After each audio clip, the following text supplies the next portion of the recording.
nedaddamu ekibuuzo ngamba bakiwulye bulungi. Abantu abasinga bagamba nti Ziza Bafana ow'emyaka 15 emabega siye kakati siwe wakakati ennaku zino ennyimba zoyimba olinga promoting obuseegu bwe butya oyimba ensolo kyeki animal kyeki kyabuwemu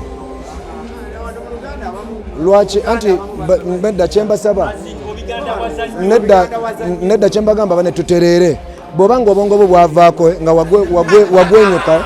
bane temutononera nnyimba banange nja basaba nfukamidde bane temutononera nnyimba endowooza yaabwe banfu ono mubuzi agambye mbu ensolo mbunno nnyononye nkubuziza baani abagamba gwe lwaki tobagamba gwakimanyi lwaki tobannyonnyola kakati wulira vaasi esooka egamba nedda gwe nkubuziza ensolo kitegeeza ki mu luzungu animal kigambo kyabuwemu ensolo kyabuwemu lwaki okifuula kyabuwemu anti abamu bata lwaki anti bagambe lwaki bawemuka lwaki batononera vaasi esooka egamba ndi muyizi ndi mulunzi wuliriza ndi muyizi ndi mulunzi omuyizi atya okuyiga kyabuwemu obulunzi kyabuwemu eggwanga terina kulunda wulira vaasi esooka begamba ndi muyizi ndi mulunzi nsunda mata ndi mutunzi asunda mata tagatunda kati amata kyabuwemu asunda mata abawemudde nsunda mata ndi mutunzi mu butonde ndi mulenzi okuba omulenzi mbampe mudde ndi mukazi wobwomu gwogamba bwe buli embuzi kyoka tomanya embuzi sagamba nti embuzi bwe zikaba nekolera sawundi yazo nti mee nenkugamba nti mbavuga buboda mbalama bakubalaga nkira kama ndagadduka mu ganishat kyoga ti wabiwulira awo wemuddewa nenkugamba kati weeterezo nnyonnyola ensaato gisomese kuba kiboko zigenda kuko ku stage mama nnyabo mizimu gyobolese ku stage bayinza okwedda ne bagamba twalabye emyoyo tebasobola kutuyita bantu kubanga ba ku bino bye tuli wano mu kujokengamu ebyokujja tujamingiremu abantu baffe gamba tukipinga spirit eyokubanga abantu bagaza music waffe ne bwe tugamba mu competition muganda wange ebyanti ebikyaliwo gimanyi Uganda bagibotwamu bituyingiramu enguzi ne wano mu Africa tulinganga bolaba America ne Jamaica eri kazinga wali ne mu Africa wano Africa yonna Uganda bukaba kazinga ye Jamaica mu kuba raga kati fe tuliba kubibalaga kituufu mama ebyaddala so bali abasajja tuba respecting abayimba naye batusingako obwongo bw'okukwatagana solidarity ey'okwagalana okitegeera okubeera nga bolaba wetwabadde wakalo kasiita wali okitegeera mwenna ne mubeera bumu ne mwagaliza munnammwe n'addamu amaanyi ate n'okola kikati kyetubulamu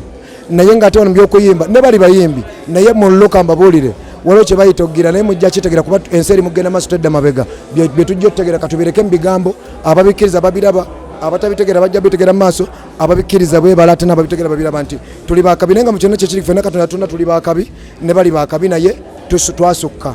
Let's talk about Wuma nga gwe omuyimbi wavayo nendo esinga kibanda King Saha akawone takagenda bulungi ate okikola kadde lwezizza mu office tugambe mwalemererwa nga mwabali bagala new generation ati kati ffe omulembe guno tuli bantu ba respect industry yaffe teyali bino byonna tebyandibadde na wabweru eno byandibadde bikomeri mu office naye katusabe nti yenna yegwanyiza entebe ogibeeramu akole ebirina okukolebwa agatte abayimbi akole ebirina okukolebwa ensi egende maaso kuba omwana gwazadde ye future yokka gyayinza omuwa kuba oba ayagala oba tayagala teri muntu azala abaana basuka babiri ne batagoberera maama oba taata we kyabadde akola era bakibeeramu oba ensi balemeseza okukikola naye era bakigegeenya so kyetusaba kiri kimu kwega muganda wange ebintu tube bagezi tukole omanyi bino ebyentebe byakuba mbugundi tukuwadde entebe nawe n'ogamba mutuufu binnemye naye bano abantu bo balemeddwa nera tebakola ki tebakkiriza naye bwe babezizza mu ntebe mukama yamanyi kubanga mwana ffe tetugenda omanyi muganda wange entale zaffe tugenda ku maviivi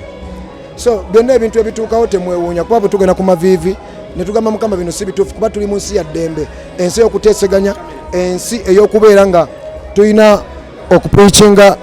kati ffe banange naye bwe tweyisa bwetto kiki naye my sister Cindy mbabuulire mukkirize tukuba akalulu mukkirize tukuba akalulu nga biri fair agendako yonna bwe mulemera ensi eraba kuba biri open twabitadde na audience naye bwe baba nga basiza babire mu office well and good katusabe balabe ebirina okukolebwa babikole atwogera ku nsonga etwendika ku social media eya Gravity yabaddeyo neetonda ku social media yakoleyo ani Gravity bagaba kibanda mukuba abakyala ate gwoyimbira Nsolo kuba oyagala nnyo ziwemula. Ani akubye abakyala? Yagambye yagambye asaaga. Ye yagambye yabadde asaaga nnyo. Tomulaba oli bwe yakola akatukwali n'agamba muvume enkuba ng'akola ati ebyo nnaku saaga. Asaaga nga omanyi indasitule teri kusanyusa abantu kukola kibe. Naye nga tabakuba. Ate omukazi bamukuba. Bw'obya ddala omukazi ne wafuuka kiwaja ati omukazi mwana muto. Mukama yabakuza bakula mubiri. Naye obwongo obusigala bwa mwana muto baakulabirira baakutegeerera baakulaga. Kyokka ekyewunsa ate be bamaama. Katonda yabawa kye bayita omukwano. Kyekyo Katonda yabawa kye bayita omukwano. Kubanga bazaala kati balina omukwano mungi kubanga bazadde. Kati ate najja tiyababwa maanyi n'ababwa ekyo kintu ne boogera mukuba waliwo amaanyi agakwata ng'oli ategali era bw'omukuba kyewuunyisa abakola ki ababa balaba kubanga omusajja owaddala tosobola abalinga bamaama abalinga oba sisitawo maama agenda zaala maama kitegeeza azaala omuntu azaala omukazi azaala bw'azaala aba afuuse maama she's a mother. Kati kugamba nti okuba abakazi kiina nti n'abakyala balina okweddako mu bikolwa waliwo ebitali bituufu naye abakyala mbamanyi bejjusa mu ddakiika ezi kyabakoze nejjusa mama akoze omukazi abakazi benda nga ayenzerwa busungu kola kina abakazi tebali menti kwenda kuba omukazi bwafuna omuntu gwayagala nga mwagala ye ebyo byonna abatayagala naye kasita abambina ebintu ebyo omukazi okitegera obutamatizibwa n'okukola ki naye nga gravity yali asaaga so n'obawo omuntu yakubye omukazi bambi oba wakikozesa busungu wenenye maaso ga Katonda abo be bakatonda betusookerako okulaba nga tonnalowooza ku kirala kuba obulumi bwe bayitamu okuzaala bro olimba lwange oluddako baluyita babawa abakyala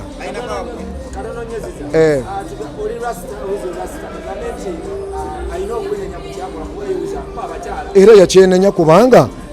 akikola nawe kyaba ne kugundi alaga n'omuntu gwe Mugamba yakuba era omulaba azzaawo omukono alaga yenenya alaga kyekyali bwe ekyo gutaba luli yali tamutimba bw'atyo kati amutimba alaga bannange kitegeeza ndabye ekituufu omuntu ono okitegeera okujja kati ngazzeemu n'akikola wojja ogamba akakola ki teyalaba musala ki naye nga yakitegeera lasiti omutuufu abakyala gwe basinga n'okwagala era example nyinza okukuwa nti abazungu bwe bajja wano munjulira badeetinga abantu ba rasita omuntu omurasita aba muntu wa ddembe ekimuteekesaako enviiri ku mutwe ka ku example emu okubeera n'enviiri zonna emba nga mazeeko nazo emyaka 6 kitegeeza sibba kitegeeza sikola singa nkola emitawaana baba bazisalako ddawa baba bansiba dda omuntu omurasita bwe omuntu obumu koyinza okulabira omuntu oyo nti kyova olaba bo batuuka ne mumbeera ne munyiga mwe ne mulaba ne mukola ki naye n'atuuka ng'akimanyi alina ajja kola ki obulasita bakitegeera nti ye muntu alina okuba ow'eddembe n'enviiri zino zikula kitegeeza nti nno waliwo azikuza singa yali azagala zibeere nyimpi yandibadde akola ki n'atuwa amagezi agazisalako ne twerongosa naye omuntu omurasita azireka ne zibeerako n'alaga beauty oba okitegeera tekiri mu bino bye bakulembeza n'ebintu ng'ebyo naye nga omuntu omurasita kintu kyakuba muntu wadde muntu alina kuba nga preachinga peace reality mutima omutima ogw'eddembe omutima nga kawa example ya nosanga chairman ku kyalo nga alina akayumba katono naye nga mumativu nga abantu bafuga ku kyalo balina amamotoka g'ebbeeyi n'ennyumba ez'ebbeeyi ekyo bayita omuntu nga wakkakkana n'omanya nti kwegamba gw'olina mpeera onoonya mpeera omurasita anoonya legasi anoonya mpeera anoonya